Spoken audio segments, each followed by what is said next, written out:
पांचवे गुरु श्री अर्जुन देव जी का नाम गुरु परंपरा में अद्वितीय है। उन्हें भारतीय इतिहास का पहला शहीद माना जा सकता है। वह आदि ग्रंथ के संपादक और संकलनकर्ता हैं। इस ग्रंथ ने परंपरा समाप्त होने के पश्चात शब्द गुरु होने का स्थान प्राप्त किया। अमृतसर नगर का निर्माण गुरु रामदास जी के समय प्रारंभ हो गया था। गुरु अर्जुन देव जी ने अमृत सरोवर के मध्य हरमंदिर साहब बनवाया और उसमें आदि ग्रंथ को अपने संपादन के लगभग 100 वर्ष बाद देहधारी गुरु की इस सरोवर के निर्माण में अपनी सेवा द्वारा योगदान देते प्रतिष्ठित किया।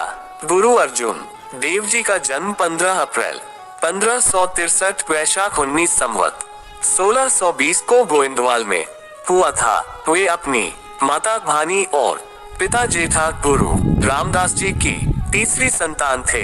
1 सितंबर 1581 को रामदास जी के देहावसान के पश्चात वह गद्दी पर आसीन हुए।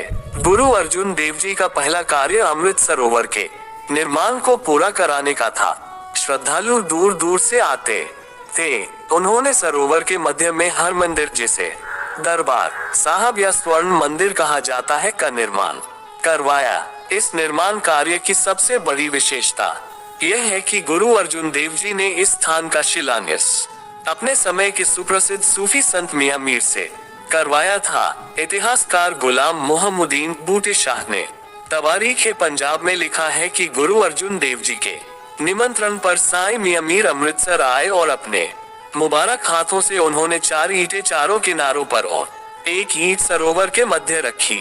इस मंदिर में 4 द्वार रखे गए। यह इस बात को दर्शाता है कि किसी भी दिशा से किसी भी जाति और धर्म का मानने वाला व्यक्ति इस मंदिर में प्रवेश प्राप्त कर सकेगा। परंपरा के अनुसार यहाँ बिना किसी भेदभाव के सभी के लिए लंगर की व्यवस्था की गई। मंदिर के अंदर गुरु बानी के गायन व्यवस्था की गई। गुरु अर्जुन देव जी ने 2 अन्य सरोवर संतोखसर और रामसर का कार्य पूरा करवाया। इनका निर्माण कार्य चौथी गुरु रामदास जी के समय से प्रारंभ हो चुका था। अमृत सरोवर में हरमंदिर बनने से वहां अनगिनत दर्शनार्थी आने लगे। उनके निवास के लिए धर्मशालाओं सराय का निर्माण भी करवाया गया। चारों ओर बाजार बनने लगे, जिन्हें गुरु बाजार कहा जाने लगा। गुरु अर्जुन देव जी ने माझा क्षेत्र का दौरा किया और गुरु नानक देव के संदेश को उस क्षेत्र के गांव-गांव तक पहुंचाया। अमृतसर से 24 की दक्षिण में तरनतारन नगर है। इस स्थान की प्राकृतिक छटा से प्रभावित होकर उन्होंने वहां की बहुत सी जमीन उसके मालिकों से खरीद कर वहां भी एक सरोवर बनवाया।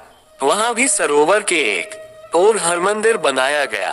आज तरनतारन सिखों का एक प्रमुख तीर्थ स्थान है। गुरु अर्जुन देव जी कुष्ठ रोग से पीड़ित लोगों की सेवा करने में बहुत रुचि लेते थे, इसलिए अनेक भागों से इस रोग से ग्रसित लोग यहाँ आने लगे। व्यास और सतलज नदियों के बीच दोआब में जलंधर के निकट उन्होंने करतारपुर नगर बसाया। इसके साथ ही व्यास नदी के दाहिने किनारे पर रुहेला नाम के उजड़े हुए गांव का उन्होंने पुनरुद्धार किया। वहां अपने पुत्र हरिगोविंद जी के नाम से हरिगोविंदपुर नगर बसाने का कार्य प्रारंभ किया। गुरु अर्जुन देव जी जहां भी जाते थे, लोगों को नए कुएं खोदने और बावड़ियां बनाने के लिए प्रेरित करते थे। उस युग में पानी का संकट सदा बना रहता था। जनहित के ऐसे कार्यों से गुरु अर्जुन देव जी द्वारा प्रारंभ किए गए आंदोलन की लोकप्रियता बहुत बढ़ गई थी। पंजाब से बाहर आगरा, काशी, मुंगेर, पटना, ढाका, डिब्रूगढ़, बुरहानपुर आदि अनेक स्थानों पर गुरु की संगतें बन गई थीं, जहां प्रमुख स्थानीय सिखों के निर्देशन में लोग इकट्ठे होकर गुरुवाणी का कीर्तन करते थे और गुरु उपदेश की चर्चा करते थे। गुरु अर्जुन देव जी के दर्शन करने और उनका उपदेश सुनने के लिए पेशावर, कंधार और काबुल से भी असंख्य लोग गोइंदवाल आते रहते थे।